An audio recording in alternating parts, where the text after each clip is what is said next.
Okay, number 1 on the test review. It says to write rational or irrational for each number and state the reasons, such as repeating decimal, etc. So first thing you need to know is remember how you know if something is rational or irrational. So hopefully you have reviewed these. Rational numbers include integers, fractions, repeating decimals, and decimals that terminate, or decimals that end. Okay, irrational numbers, that includes pi, decimals that never repeat and never end,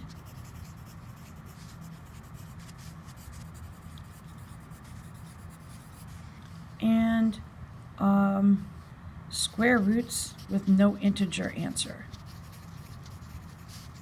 or non-perfect square roots.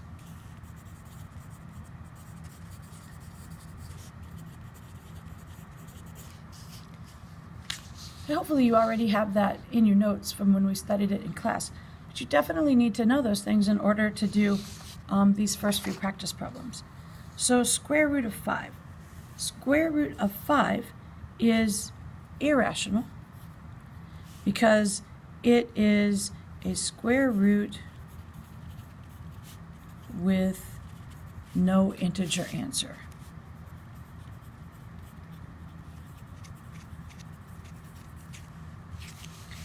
This decimal is rational because it is a terminating decimal. How do you know that's a terminating decimal? Well, it has a decimal and it ends. There's no dots after it, and there's no repeat sign. It just ends. That's a terminating decimal. This is a decimal that never repeats and never ends. Sorry, number 3. So this one is irrational. These 3 dots indicate that this decimal goes on and on forever. And there's no line indicating that it repeats. So this one is irrational because it's a decimal that never repeats and never ends. This one looks like it might be irrational. However, it's a square root sign, but it does have an integer answer, and that integer answer is 12. So this one is rational. And here we have 9.33 with this line. That is rational because that is a repeating decimal. And all repeating decimals can be written as fractions. In fact, this can be written as 9 1/3. Okay, down here we are asked to find the area and the perimeter of this triangle, or find the area of this triangle. So area of a triangle is 1/2 times base times height. So we're going to take 1/2 and times the base, which is 4 square root 10,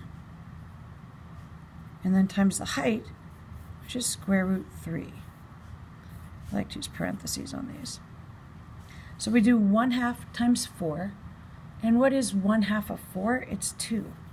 So we have 2 square root 10 times square root 3, and that equals 2 square root 30, because I multiply the radicands. The next question asks us to find the perimeter. And we had this rectangle, and we had 7 root 11 plus 6, and 4 plus 2 root 11. So to find the perimeter, we need to add all 4 sides. So I'm going to add 7 root 11 plus 6, try to write big enough here, plus 7 root 11 plus 6, right, because there are 2 sides that have that, plus 4 plus 2 root 11 plus 4 plus 2 root 11. Now we combined like terms. Remember, when we're dealing with irrational numbers, you can only add irrational numbers that have the same radicand. So actually, all these are root 11s. That's going to work out. I have 7 root 11 and another 7 root 11 and a 2 root 11 and another 2 root 11. I'm only going to add the coefficients, and I'm going to keep the radical the same, keep the radicand.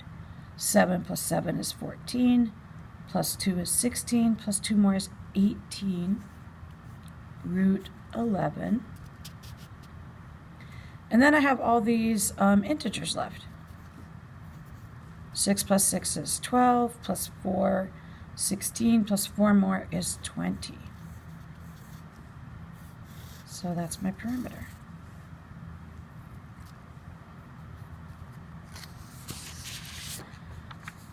On this one, we were supposed to find the area of this rectangle.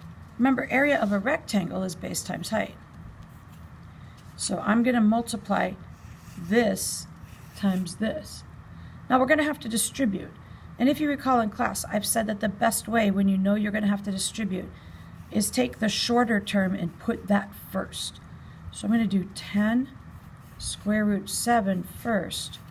And I'm going to multiply that by 4 root 6 plus 9. Okay, notice I put the shorter thing first, and the expression with a plus sign I put inside the parentheses. Makes it easier to distribute. So now I'm going to do this one times this one, and then times that. So 10 root 7 times 4 root 6. I multiply the coefficients. 10 times 4 is 40. Then I multiply the radicands. 7 times 6 is 42. And I keep that inside a radical. Then I look here, 10 root 7 times 9. I'm going to multiply the 10 and the 9, and I get 90. And then remember, a lot of us forgot this on the quiz. I still need that root 7. So it's 90 root 7. So that is our area. Find the perimeter of a triangle.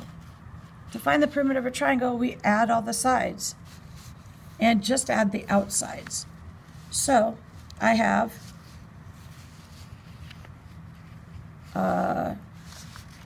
let me write it over here. You can see it on your paper, but I have 7 root 6 plus 4 plus root 3 plus root 6 plus 5 root 6 plus 2 root 3.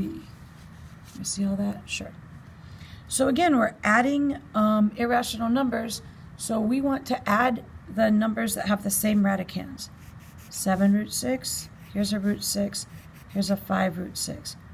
Remember, this is 1 root 6. So I'm just going to add the coefficients and keep the radicands. 7 plus 1 plus 5.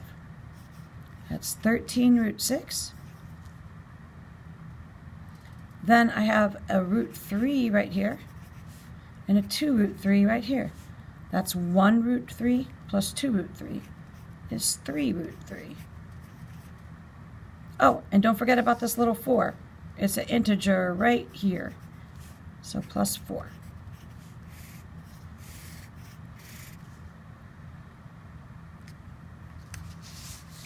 Okay, now on this part, we're supposed to predict if the answers will be rational or irrational and state our reason.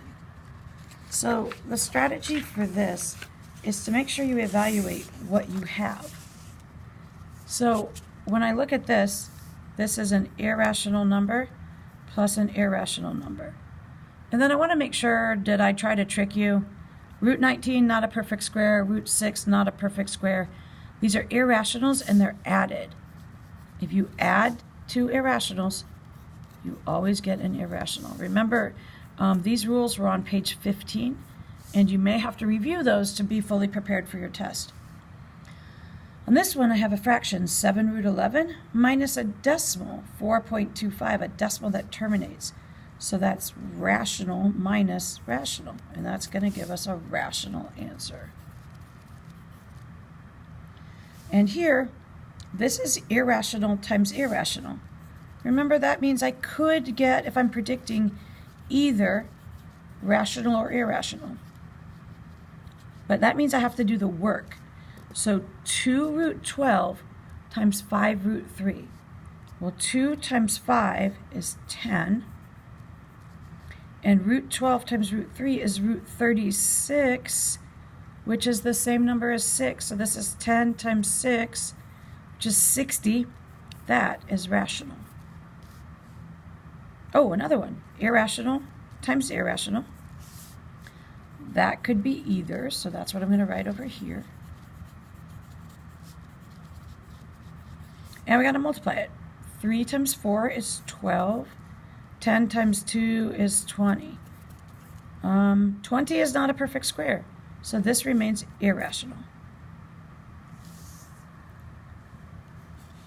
Okay, let's simplify some square roots. The first root I put here to simplify was 567. Now, most of us don't know the factorization of 567 off our heads. We might not know what perfect square goes into that. So we're going to have to do some work here. So 567, I think I'm going to do a factor tree. It's not divisible by 2, so maybe it's divisible by 3. Remember in a previous video I told you if the digits add up to a number that is a multiple of 3, then this is a multiple of 3. So 5 plus 6 plus 7 is 18, which means I can divide this by 3. Alternatively, you could have just divided it by 3 and checked if it would work. So 567 divided by 3. Remember, sometimes you do actually have to do some math work like this, and there's nothing wrong with that. Okay, how many times does 3 go into 26? That goes 8 times. 8 times 3 is 24. That's 2. Bring down my 7. 189. So this gives me 3 times 189. 189, that's going to be divisible by 3 because look, it's an 18 and a 9. So I'm going to keep this 3. And 189 is going to be 3 times 63. I'm going to keep this 3. I'm going to keep this 3. I know that's different than your teachers might have taught you in middle school. Now I'm going to do, oh, this is 9 times 7. 9, 7. Okay, now I'm going to keep 3, keep 3. The 9 is 3 times 3, and 7. That's our factor tree. 3 times 3 times 3 times 3 times 7 is 567.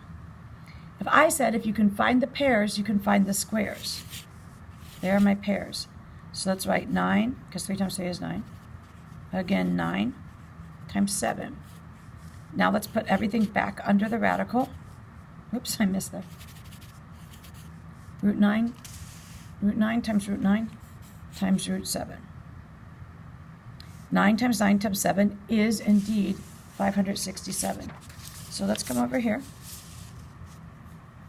And that's going to be root 9 times root 9 times root 7.